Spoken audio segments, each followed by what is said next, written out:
So you can charge more in a group coaching program if your promise, if what you can deliver to people is good. Now, again, understand this is probably not a good one to use as your transition point because there's a lot of work involved. And so you're going to have to dedicate a lot of time to kind of building out the training, working with the people, doing all of these things. And so it's going to be tougher maybe to kind of do that, to build that up on the side. Welcome to the Online Genius Podcast, where host and renegade thinking beer brewing lawyer turned online entrepreneur Bobby Klinck proves that building and protecting your online genius doesn't have to be rocket science. Bobby and his expert guests break down online marketing and the legal stuff so you can stop sweating the small stuff and get back to building your amazing business. Now, here's your host, Bobby Klinck. Hey there, welcome to episode 95 of the Online Genius Podcast. I'm your host, Bobby Klinck, and I'm really excited for today's episode. Now, as I say that, it occurs to me, I was listening to another podcast I listened to recently, and the host joked about how she literally starts every episode the same way, and I kind of chuckled because I think most podcasters do. We have our routine, and you know, it is what it is, but I actually am excited about pretty much every episode I do, so it's a true statement, so I figure why not go with it. But I'm excited because today we're going to be talking about a subject that really is near and dear to my heart. Specifically, we're going to be talking about the importance of creating a scalable business model, basically creating some kind of scalable product in your business to give yourself breathing room. And I'm passionate about it, and I really am talking about this because this is the transition that I am on the very tail end of making in my business. Now, for those of you who know my story, you already know this, but if you're new, maybe you don't know this yet. So I have a law firm, which I have been slowly but surely winding down, essentially getting out of doing one-on-one client work in favor of the Online Genius business that I've been running. And now my online business has two sides. It's got the legal side, and then it's got the fans first, which is the business side. But I've been making that transition over the last couple of years. And as I'm recording this, I'm kind of, really putting the stake in the ground. I've got one little piddly thing left, but other than that, everything in the law firm is done. And so I'm passionate about it because I know the power of making the change. And look, I'll be honest with you, for some people, making this shift is not the right thing to do. But I think for most people it is. For most entrepreneurs who actually want the freedom and want kind of the lifestyle that a lot of us have heard about, the only way you're going to be able to do that is by creating a scalable business model or a scalable product. And so I'm going to talk about that. And I'm going to talk about the problems with client work, the advantages of going to a scalable product, and tell you my stories, tell you things that have happened to me. But I'm also going to give you kind of a rundown of the most common kinds of scalable products, basically what your options are, and the pros and cons of each. And so that's what this episode's about. If you're someone who is struggling to kind of get off the hamster wheel of constantly working and never feeling like you're making progress, then you definitely need to find a way to create a scalable product of some sort or another, because you're never going to get off that treadmill until you do that. So that's what this episode's all about. And I am, in fact, very excited to be talking about this stuff. But before we dive in, this week's episode is brought to you by a new free masterclass being put on by my mentor and friend, Amy Porterfield. It's called The 3 Behind-the-Scenes Secrets to Digital Course Success: How to Build, Launch, and Grow a Thriving Digital Course Business Without Hiring a Big Team, Constant Overwhelm, or Momentum-Crushing What the Heck Do I Do Next Syndrome. This is Amy's signature masterclass that she is going to walk through the keys to creating a digital course and a digital course business. And as I'm going to talk about later in the episode, a digital course or an online course is for most entrepreneurs, kind of the best way to create a scalable business model, a scalable product. And so that's why I'm excited to, have Amy's masterclass kind of as the sponsor for this episode.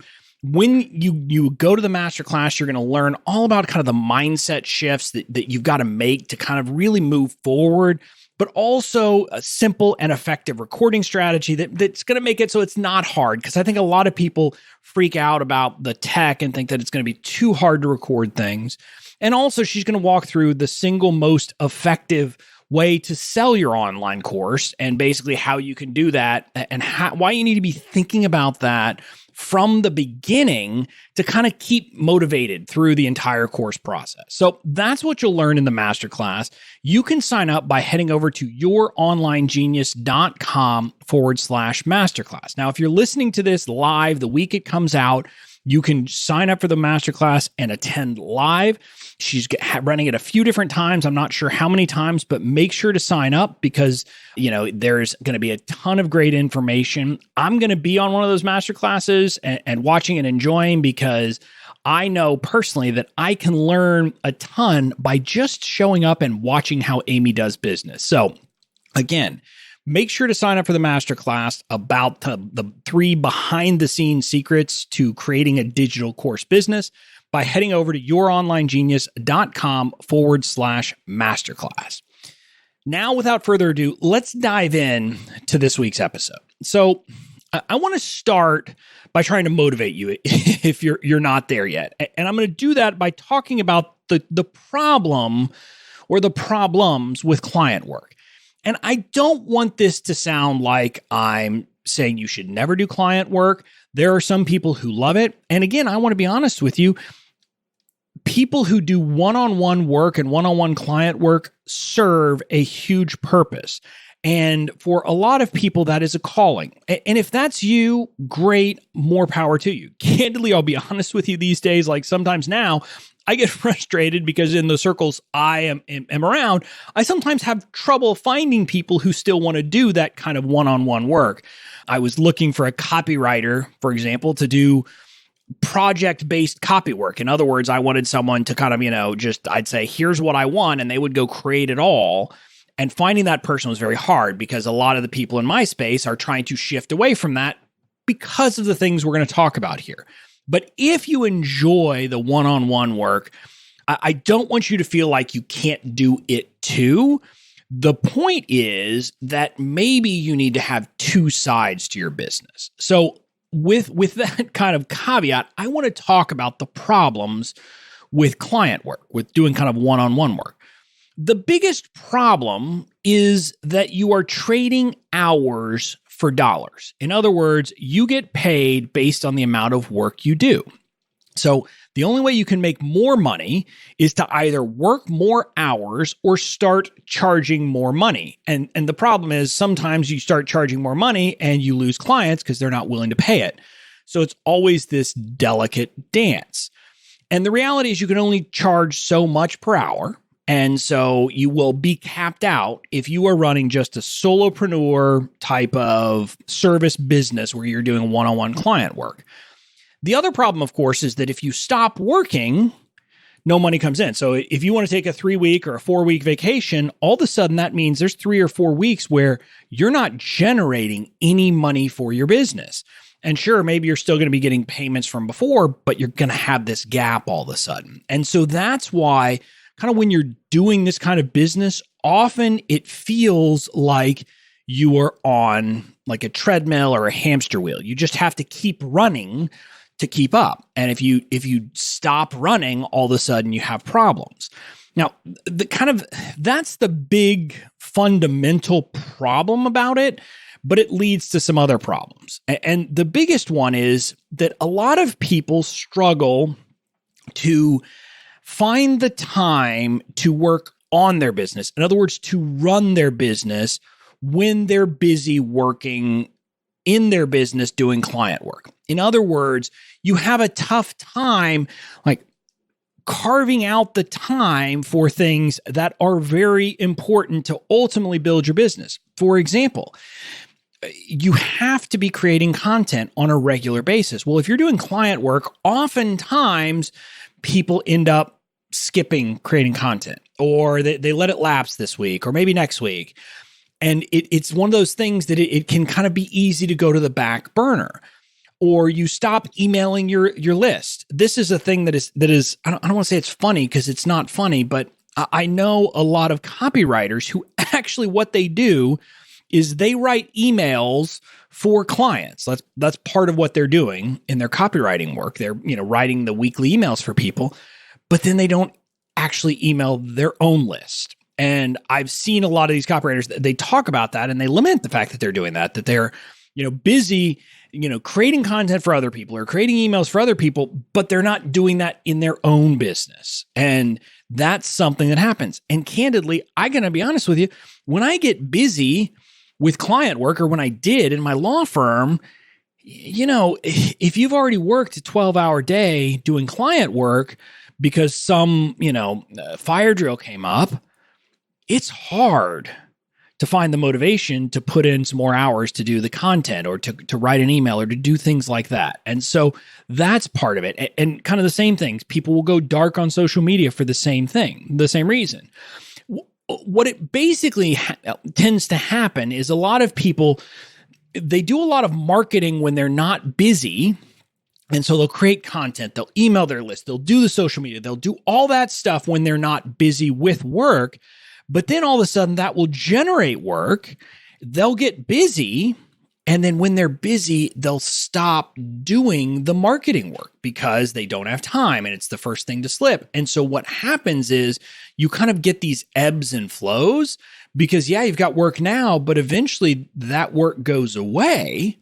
And when that work goes away, what ends up happening is you haven't been marketing consistently. You haven't been building your pipeline. So all of a sudden you have this cliff where you don't have money coming in. And so that's what I see happening over and over again. It happened to me in my business, in my law firm. And so I know it happens to other people as well. Now, another one of the problems with client work, though, and again, some people will say you can deal with this by setting boundaries and doing things like that. But what I'll tell you is that it's hard to be the master of your own schedule when you are working for other people. In other words, your clients are going to have needs. They're going to say, I need this and I need it now.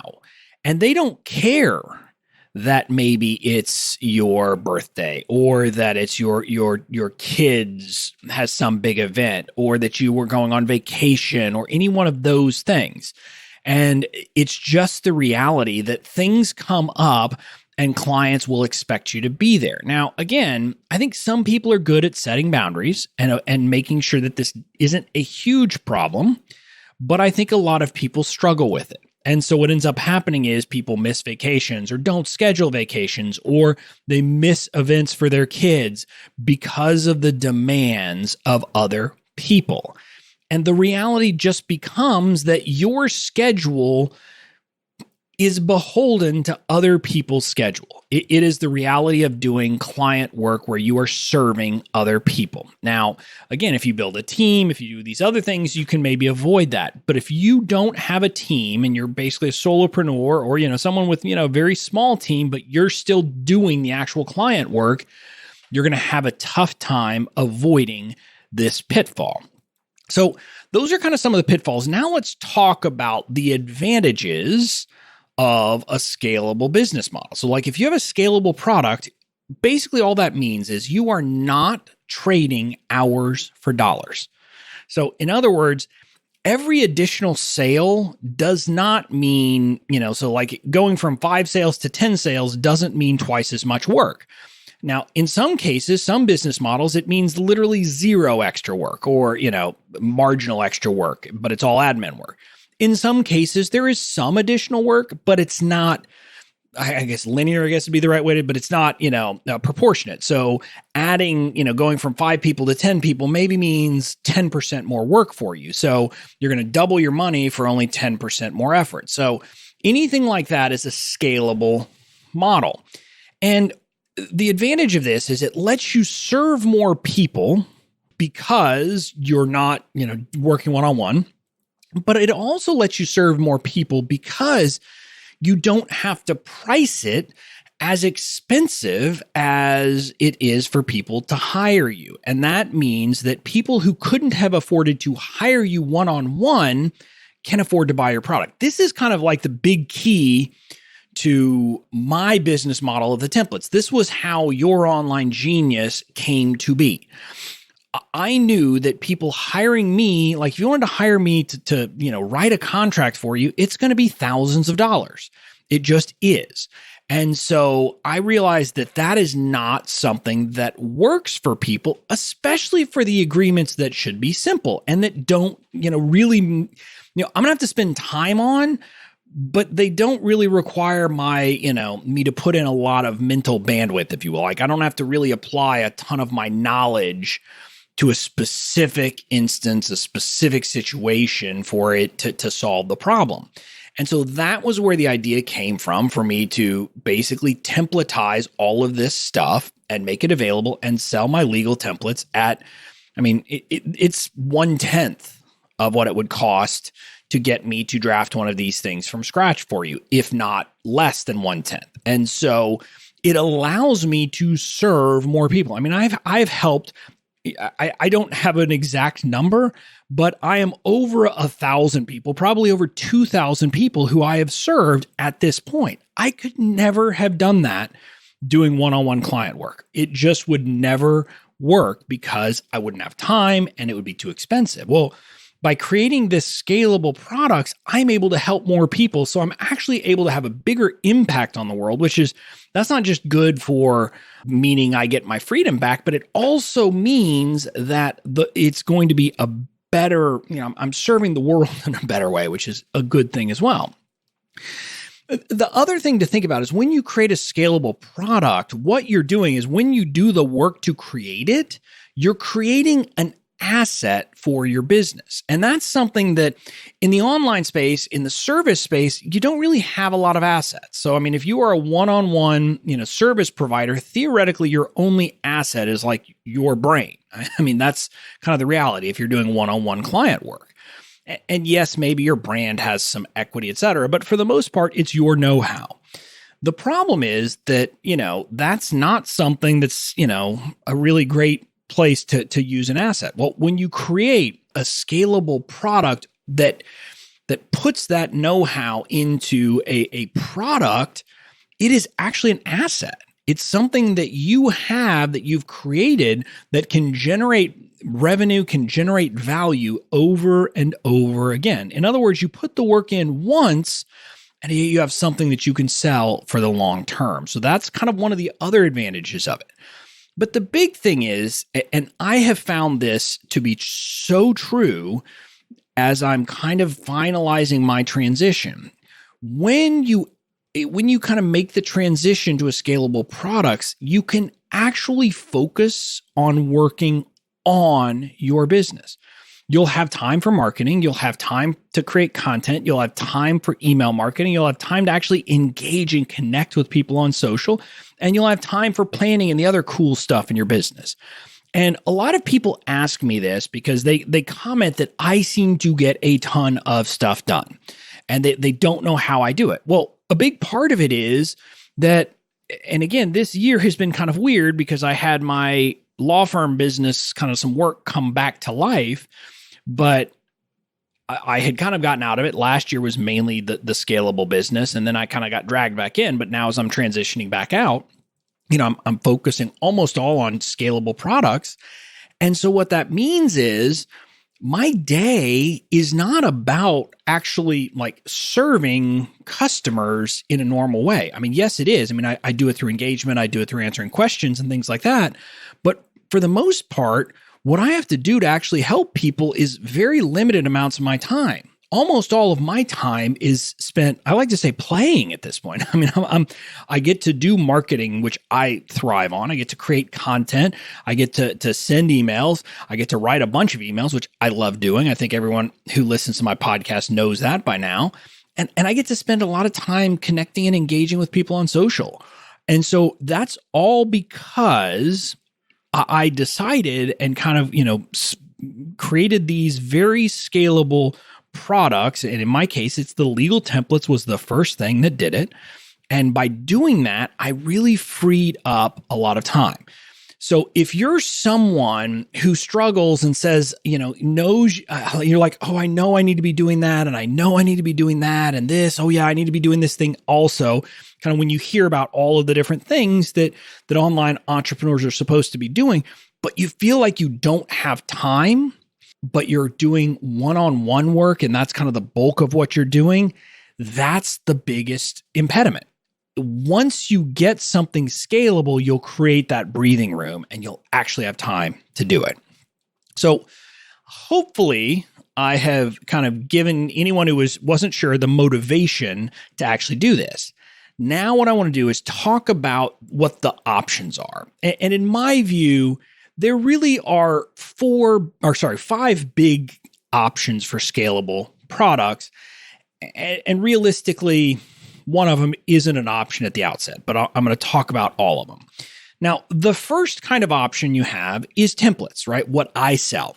And templates can be a really great product. A lot of businesses are built on selling templates. I, for example, know, there's a social media post template. And I say template, that's like they actually give you the content. So it's, a whole year's worth of social media posts basically that you get, and you can buy that from them.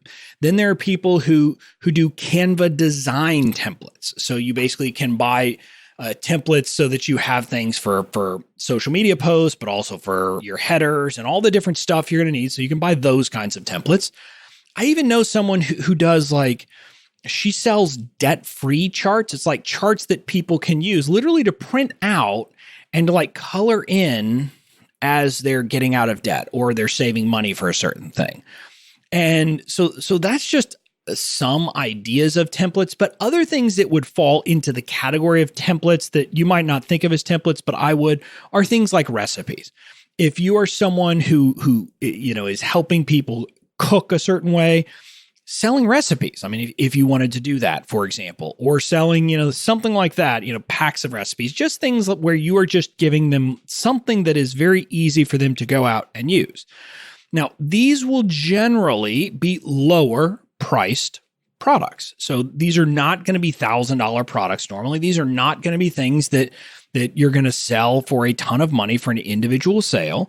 They can be as cheap as $7 and some up to $97. They can kind of be all over the place, but often they're going to be in that, $7 to $97 price point. Now, the good thing is that means they can be a perfect introduction to your world. So someone can grab your templates without it being a huge investment. And they don't buy them all. Probably they buy one or two. And it gives them a way to kind of come into your world and get to know if they like you, if they want to buy more from you, et cetera. So that's something that is good about it. Now, the downside, of course, is at $7 a pop or even at $47 a pop, you're not going to make a ton of money unless you get a ton of volume.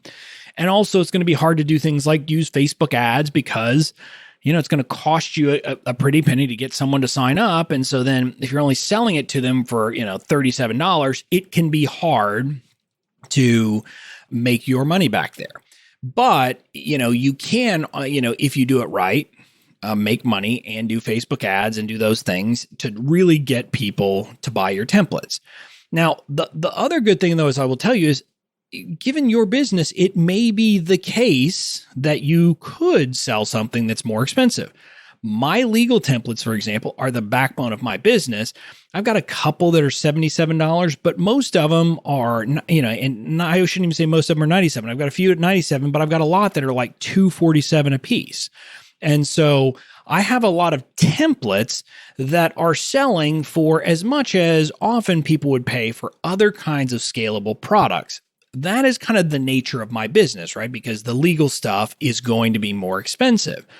But another thing, and a way that you could potentially, make more money by selling templates is to package them like I've done with my Online Genius template library, right? So what I've done is I packaged all of my templates into one big product and people pay $9.97 for it. So it's a way to kind of increase your overall value of a sale if you offer packages or things like that. That's kind of an option you have to get more value from a template business. So templates are often a great way to get people into your world. If you can come up with a way to sell a template, I love the idea of having kind of a hybrid model and over the long term where your templates are things that are just kind of for sale all the time. And then you have limited cart open periods for some other kind of scalable product. Maybe it's a kind of all of your templates. Maybe it's one of the other products we're going to talk about next. But that's often a great hybrid model because templates can be a great way for people to dip their toes in the water and for you to make a little bit of money kind of on an ongoing basis. So next I want to talk about creating an online course. An online course is kind of the next type of product. It is probably the most popular and the best choice for most entrepreneurs who are thinking about kind of making the transition to selling a scalable product.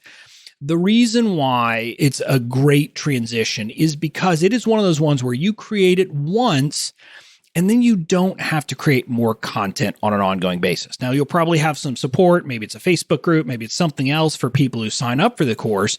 But the content you create it once and then you're done. And the price point will tend to be higher than templates. So, they have the advantage of a template that you create it once and then it's created, but you can get more bang for your buck. Now, price points can be anywhere from $97. Some people sell some courses at $47 and $37, but most courses are going to be in the $97 and up. But some of them can go all the way up to like $5,000. Now, when you get to those upper price points, you're going to have to do sales calls normally. You're going to have to actually get on the phone with people and try to sell them. Most people in most courses for entrepreneurs are going to be somewhere between $97 up to like $19.97. That's kind of then the sweet spot where most courses end up. Again, there are some signature courses that big name entrepreneurs have that are $29.97 and in that price point, but often you're talking, $97, $397, $497, $997, and then you'll have some up at $19.97. So they're a higher price point. You don't have to sell as many of them to make a good profit. But again, it's a make it once and then you're done. Now, they're also very versatile because a lot of people, I think of online courses as kind of one kind of product. But in reality, it's a bunch of different kinds of products all under one umbrella of an online course. Like one idea is to do a workshop, which is literally just a 2-hour or 3-hour, just a one time, we're going to get together and do this workshop and I'm going to train you on this one thing. Another option is a starter course, which basically says, hey, let's get you started. It'll usually be a little bit more expensive than a workshop. It's not going to be normally one lesson. It's going to be, a series of lessons, but it's really just about getting people started. Then you have things like a spotlight course that's really about taking a deeper dive on a very narrow topic. So you're going to really kind of go deep on one specific issue. And then there are things like signature courses, these are the ones that tend to be the $9.97, the $19.97 type of courses that are kind of soup to nuts, beginning to end of making this big transition. And again, I should say that you could have a signature course that is cheaper because maybe your market demands it, but it is kind of hey, we're going to take you from point A to point B. We're going to cover a wider area than in a spotlight course, and I'm going to give you the information you need to kind of get that done. But see, when I describe these, I'm hoping that you get the sense that there is a pretty much everybody who is an online business person who has a skill set, who has know-how, could come up with some kind of online course to create. Maybe it's a workshop, maybe it's a starter course, maybe it's not one of the big mammer jammers like a signature course, but maybe it is. But the good thing is you can start at the workshop and then you could move your way up if you wanted to over time. But it's a great way to kind of start to do these things and start to kind of transition away from client work. So the next thing I'll talk about is a membership site. And a membership site, it's kind of hard to describe a membership site because they can be so many different things.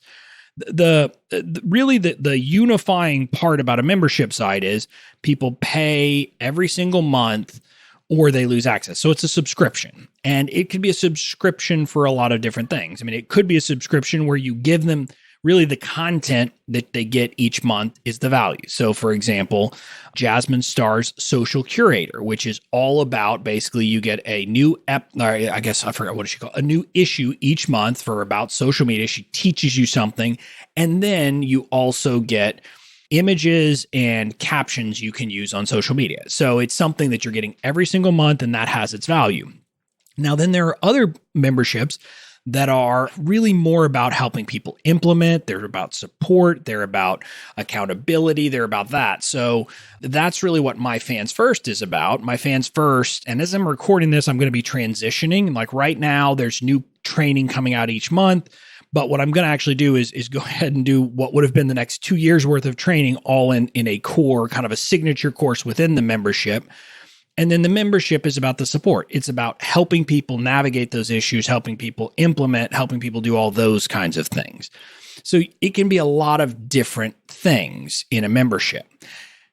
They're also kind of hard to describe because price points can be all over the place. I mean, price points could be something like $25 a month, or it could be something that is much more expensive, where you're talking about hundreds of dollars each month, or even more. I mean, I think I've seen some where it's $1,000 a month. Now, normally the higher priced memberships are things that come after someone has already taken a course. So they've already taken a course, and then they're going to sign up for the membership as kind of the continuity program. So this is kind of a more advanced strategy. You got to have an online course first, and then everybody who gets out of that has the option, if they want, to sign up for this membership where they're going to say, for example, continue to get access to you in coaching calls and continue to get, all of those kind of the content that they really want from you on an ongoing basis. The downside, so let's start with the plus. The pros of a membership are you're going to get money every single month from people. As long as they want access, they have to keep paying.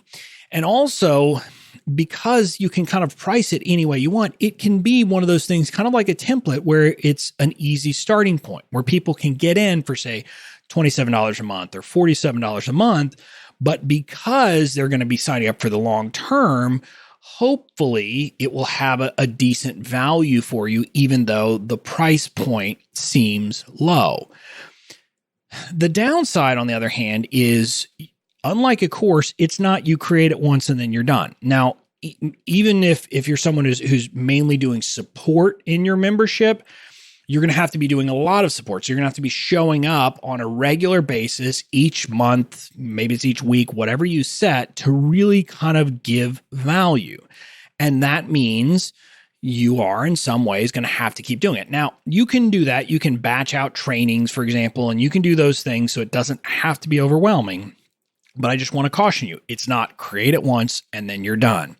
And so that's kind of the drawback to a membership. I mean, other drawbacks of it that people will tell you is people often don't like the idea of signing up for recurring payments.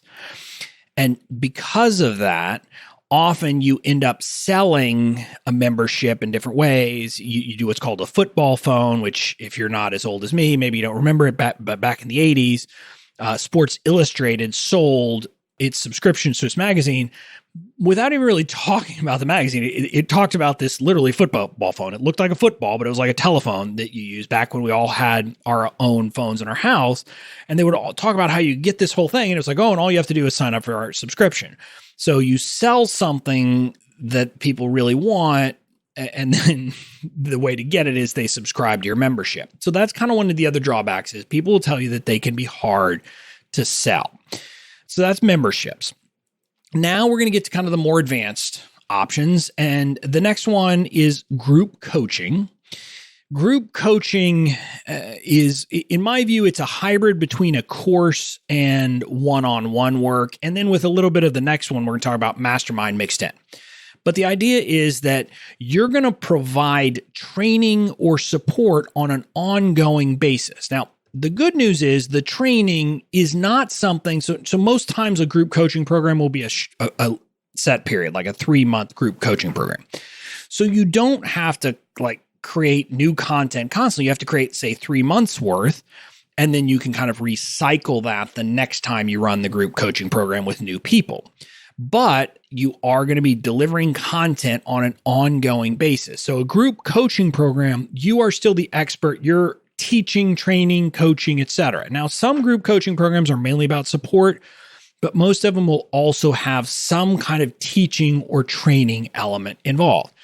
These tend to be more involved. It's going to be things like you're going to have Zoom calls. People maybe have Slack access to you. They basically have access to you, and you're really going to be kind of, digging in with them. So that's kind of why I say it's a hybrid between a course and one-on-one work, because you're going to be working with the folks in your group coaching program a lot closer than you would in a course, but it's going to be much more expensive. I mean, group coaching programs are, $5,000, $10,000. They can go up from there. I joined one that I think cost me $9,000 at one point. And, you can do those things. And so you can charge more in a group coaching program if what you can deliver to people is good.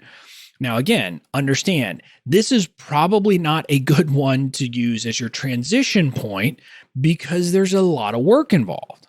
And so you're going to have to dedicate a lot of time to kind of building out the training, working with the people, doing all of these things. And so it's going to be tougher maybe to kind of do that, to build that up on the side. And we're going to talk about that in a little bit, about kind of how to transition out of the one-on-one work into your scalable product. And hint, I'm going to tell you that often you're going to want to be doing both at the same time, kind of as you're building your scalable product. And if that's the case, you can think about it and say, ooh, maybe creating a group coaching program is biting off more than I can chew. But it's a great thing to have that you might have at some point in the future. And especially if you're someone who really enjoys working with people. So, and I'll just be honest with you, when I think about my future, I will have a group coaching program at some point, because I like the maybe not one-on-one interaction, but kind of the more, intimate, smaller group working directly with people in those environments. And a group coaching program is a way to do that in a scalable way. So I'm not just working with one person, I'm working with, say, 20 people all at once. And so you're able to, get a higher hourly rate than you could ever get charging one person. That then takes me to the last option, which is a mastermind. And a mastermind, and I think a lot of people will mix up mastermind and group coaching. The pivotal difference is that a mastermind, whoever facilitates it might provide some training, but the important point about it is not the training. The most important thing that the person who sets up the mastermind is doing is they are facilitating the interaction of the group. So this is a place where you want to have people who can help each other, and you as a facilitator will help, you'll coach, you'll kind of help steer conversations and things like that. But the idea is ideally you have people where most of the help actually comes from other people in the group. And maybe it's not most of the help on some things, but they'll chime in. And so the other people in the group are just as important as you are. So this is why, when you have a mastermind, one of my coaches, James Wedmore, who I'm in his mastermind, he talks about his job for his mastermind is to get the right people in the room. And that's what a mastermind really is about. And you might do some teaching, some training, but I'll just tell you, our mastermind retreats, there's as much where other people in the mastermind, so other members are presenting and providing the information and helping other people. And then obviously we help each other with things called hot seats, where someone says, hey, here's the business problem or challenge I'm dealing with right now. I need some help to get from where I am to here's where I want to go. And people in the group will help to coach them through it. And again, the facilitator will be involved, but often other people, other members will be part of it. Now, this is, like I said, this is kind of the premier group offering. And candidly, it's one of those things where it's actually, for a lot of entrepreneurs, becomes a labor of love as much as it is a revenue generator. In other words, like for my mastermind that I'm in, I think about the amount of work they put in, and there are 20 some odd of us in the group, and I know what we paid, and I think through it, and it's not this, this is not where they're making their mega bucks, because it's not, completely scalable. I mean, there's a limit. You can only have, a certain number of people in a mastermind group. But it is a great way to kind of work directly with people, build relationships over a long period of time. And I have to say this, there was a product launch recently by some big names in the industry who I won't mention that was basically all about masterminds. And it was like about how to create a mastermind. And again, I think they were using the term very loosely, but I saw this and it kind of bothered me. It kind of bothered me because, candidly, a mastermind is not something that a novice should be trying to set up, because it is, you've got to do a lot of work, and, we need to, you need to make sure that you get the right people in the room, but then you're prepared to really steer the conversations in the right way and to lead and do all those things. So I believe this is something, again, you should not start with a mastermind, but I planned it as something that you could think about. So recapping quickly, I just want to say, look, the reality is I talked about 5 different options, but I really think there are 3 options for you when you're making the transition. You can start with templates or something like templates. You could start with an online course, or you could start with a membership site. Those are kind of the I don't want to say low-hanging fruit. Those are going to be the options that most people are going to pick to transition to make their first scalable product. And now with that, I want to talk about the transition period, because this is something I think that we need to, I'm going to be 100% honest with you. The chances are, when you create your scalable product, your first one, it is not going to make you big bucks right out of the gate. Yes, there are unicorns. There are people who go out and have 6-figure launches, but those are the exception, not the rule. And candidly, most of the people who have those big launches with their first kind of, scalable product, they've been in business for a long time. And so maybe they've been doing something else related and have a following. The reality is that when you first launch a scalable product, whether it's a membership site, a course, templates, etc., your goal is going to be, let's get to 5 figures. Let's get, above $10,000 in revenue. And, if you think about it, if I look at it and say, well, if I could have an extra $10,000 in my life, that's money I would love to have, right? But you're going to have to put in a lot of work. And so I think a lot of people look at it and think they're going to be able to have these big, huge launches right up front. And you're not, okay? The reality is you're going to have to build. It's going to be by doing it over and over again and kind of, building your muscle at selling the stuff and finding your sweet spot and doing all of those things will help. And so that's why often the best approach is to continue to do the one work that you're doing while you develop your scalable product, whether it's templates, a course, a membership, and even keep going, keep that one-on-one work going after things kind of have gotten started. And then over time, you can transition out as the scalable product really starts to build, if that's what you want to do. Now, maybe you want to keep a certain number of clients, and that's fine. The reason why this tends to work is, look, if you're able to live on the money that's coming in from your one-on-one client work, that means you can plow all the money that you make from your product, from selling the product, back into growing that part of your business.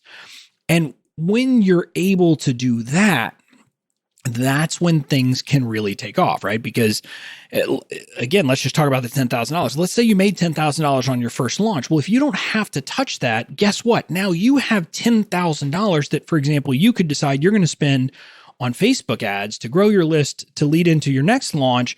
And if you do that and nurture those people and really find the right people, guess what? That can mean that it's much bigger.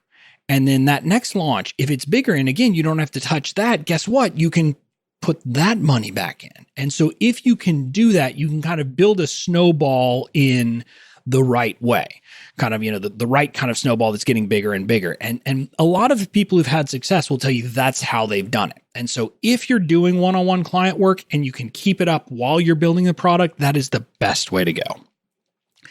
Now, I know that you're hearing that, and a lot of people are saying, wait, I thought I was creating breathing room in my life. This doesn't sound like it. And I'm going to be honest with you again, because again, that's what I am.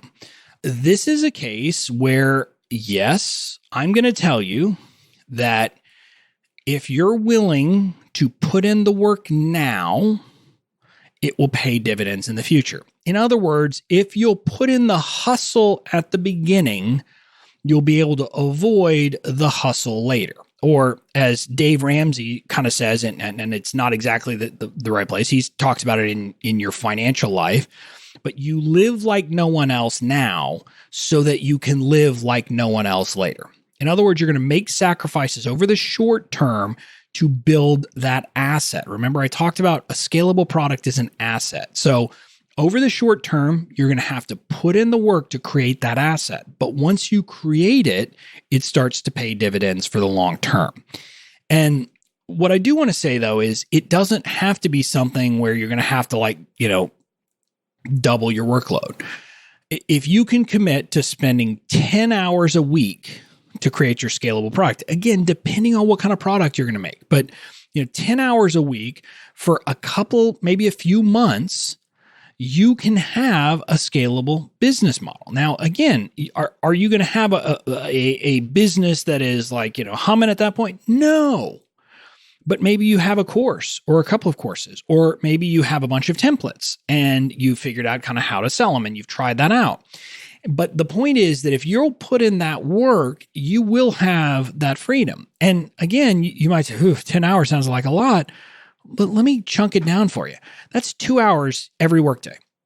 And look, I don't like having to do it, but during my busy times, I'll tell you, when I was building my business, I was often up at my desk working for a few hours before anyone else in my house got up. I happen to be an early riser. They happen to be late risers, but you get the point. Maybe if you're a late riser and you have kids, it's after the kids go to bed, you put in a couple hours each day. But if you'll do that, it can pay off. Now, if you'd rather, you could do it 5 hours on Saturday and 5 hours on Sunday, but you get the point.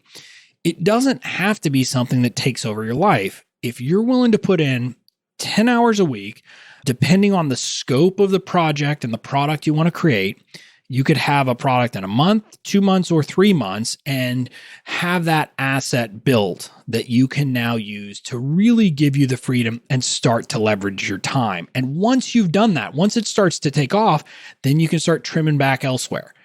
And then all of a sudden you have more time. And again, you kind of transition on a sliding scale. And after a while, you'll look up and you have complete control over your life. But again, you're going to have to make that sacrifice now. You're going to have to make that decision that you're willing to do that. So that's it. That kind of wraps it up. Look, I am a big believer that we all need to create a scalable business model of some sort. Like I've said, it could mean that you keep doing some one-on-one client work, but you have kind of, your scalable product that just kind of hums in the background and brings in some money. So it frees you up and you don't have to make, all of your money on client work. Or it could be an exit plan. Whatever it is, having something where you're not trading hours for dollars is something that every entrepreneur should want in their business. Now, if you're thinking, after hearing me describe this, that an online course might be the way that you want to go, again, I would encourage you to sign up for my friend Amy Porterfield's free masterclass, The 3 Behind-the-Scenes Secrets to Digital Course Success. Look, if you want to learn how to create an online course, there is no one better to learn from than Amy. First of all, she's a fantastic teacher. Her style of teaching is easy to follow, easy to understand, step by step. Everyone gets what they need. But also, she has built an amazing business around digital courses. This year, she is on pace to make over $10 million in revenue, and her business is built entirely at this point around her online business. And she has little bits of revenue coming other places, but it's from online courses. That's how she makes her money. That's how she's built her business. And so if you're thinking about it, there really is no better person to learn from. So if you're thinking about creating an online course, go sign up for her free masterclass now by heading over to youronlinegenius.com/masterclass. And you might just see me in the chat box during the masterclass if you happen to come to the same one that I'm attending. Now, that's it for this week. I'll see you back here for another episode of the Online Genius Podcast again next week at the same time, same place. Talk to you then. Thanks for listening to the Online Genius Podcast. Make sure to tune in next week for more great tips, tricks, and strategies to help you build and protect your online genius.